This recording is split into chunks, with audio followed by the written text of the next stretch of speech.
Ice cream മേക്കറും വേണ്ട. നല്ല പഴുത്ത മാങ്ങയുണ്ടോ? അടിപൊളി രുചിയിൽ ഒരു മാംഗോ ഐസ്ക്രീം. ഈ ചൂടുകാലത്തിന് തണുപ്പേകാൻ യോജിച്ചത്.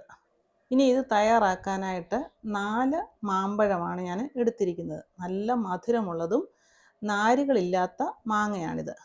ഇത് ചെറിയ പീസാക്കി റെഡിയാക്കി മാറ്റി വെക്കുക. അടുത്തതായിട്ട് ഒരു പാനിൽ 1/2 ലിറ്റർ പാലൊഴിച്ച് അതിൽ നിന്നും 3 ടേബിൾ സ്പൂൺ പാല് മാറ്റി വെക്കുക. എന്നിട്ട് 1/2 കപ്പ് ഷുഗർ ഇതിനകത്തോട്ട് ചേർക്കുക. ഇതൊരു നോർമൽ മധുരമാണ്. മധുരം കൂടുതൽ താല്പര്യമുള്ളവർക്ക് കൂടുതൽ ഷുഗർ ചേർക്കാം. എന്നിട്ട് ഫ്ലെയിം ഓണാക്കുക. ആദ്യം ഇത് ഹൈ ഫ്ലെയിമിൽ ഇടാം.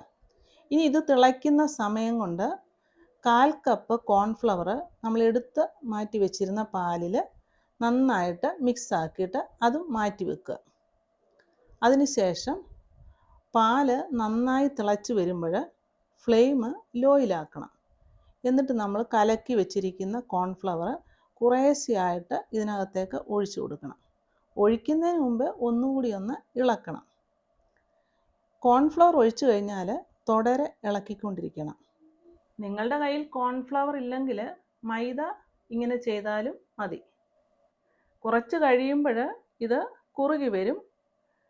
ഇത് ടൈറ്റായി വരുമ്പോൾ ഫ്ലെയിം അങ്ങ് ഓഫാക്കണം. ഇനിയും ഇത് ചൂട് മാറാനായിട്ട് മാറ്റി വെക്കുക. ചൂട് പോയി കഴിയുമ്പോൾ ഇത് മിക്സിയുടെ ജാറിൽ ഒഴിക്കുക. കൂടെ 1/4 കപ്പ് മിൽക്ക് പൗഡറും കൂടെ ആഡ് ചെയ്യുക. എന്നിട്ട് രണ്ടും കൂടെ നന്നായി പതപ്പിച്ചെടുക്കുക. ഇനിയും ഈ പാലിൻ്റെ മിക്സിലേക്ക് നമ്മൾ നേരത്തെ അരിഞ്ഞു വെച്ചിരിക്കുന്ന മാംഗോ പീസസ് ഇടുക. കട്ടിയുള്ളതും നാരുള്ളതുമായ മാങ്ങയാണെങ്കിൽ അത് സെപ്പറേറ്റ് അടിച്ചെടുത്തിട്ട് വേണം പാലുമായിട്ട് യോജിപ്പിക്കാനായിട്ട്. ഇനി ഇതിൻ്റെ കൂടെ 1 സ്പൂണ് വാനില എസൻസും കൂടെ ഒഴിച്ചിട്ട് വീണ്ടും ഇത് നന്നായിട്ട് അടിച്ചെടുക്കുക. അടിച്ചെടുത്ത മിക്സ് ഒരു സെറ്റിംഗ് ട്രേയിലോട്ട് ഒഴിക്കുക. ഫ്രീസറിൽ 2 മണിക്കൂർ സെറ്റ് ചെയ്യാൻ വെച്ചിട്ട് വീണ്ടും ഇതെടുത്ത് മിക്സിയുടെ ജാറിൽ അടിച്ചെടുക്കുക. ഇങ്ങനെ മിക്സിയുടെ ജാറിൽ അടിച്ചെടുക്കുമ്പോൾ ഐസ്ക്രീം നല്ല ഫ്ലഫിയായി കിട്ടും. നമ്മളിവിടെ വിപ്പിംഗ് ക്രീം ഒന്നും ഉപയോഗിക്കുന്നില്ല. ഇനി ഈ കൂട്ട് വീണ്ടും സെറ്റ് ചെയ്യാനായിട്ട് സെറ്റിംഗ് ട്രേയിലോട്ട് ഒഴിക്കുക. ടൈറ്റായിട്ട് അടച്ചിട്ട് 8 മണിക്കൂർ ഫ്രീസറിൽ വെക്കുക. 8 മണിക്കൂറിന് ശേഷം തുറന്ന് നോക്കുക.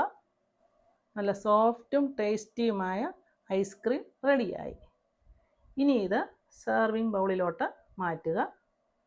അതുപോലെ മാംഗോ പീസ് കൊണ്ട് ഇത് ഡെക്കറേറ്റും ചെയ്യാം. എന്തുകൊണ്ടും കടയിൽ നിന്ന് വാങ്ങുന്ന ഐസ്ക്രീമിനേക്കാൾ രുചിയിലും ഗുണത്തിലും കേമമായ ഐസ്ക്രീം. കണ്ടൻസ്ഡ് മിൽക്കോ അതുപോലെ മറ്റുള്ള ക്രീമോ ഒന്നും ചേർക്കാത്ത ഐസ്ക്രീം. നിങ്ങൾക്ക് ഇഷ്ടമായെങ്കിൽ ലൈക്ക് ചെയ്യുക, ഷെയർ ചെയ്യുക, കമൻറ്റ് ചെയ്യുക. അടുത്ത നല്ലൊരു റെസിപ്പിയുമായി കാണുന്നത് വരെ ഹാവ് എ നൈസ് ടൈം.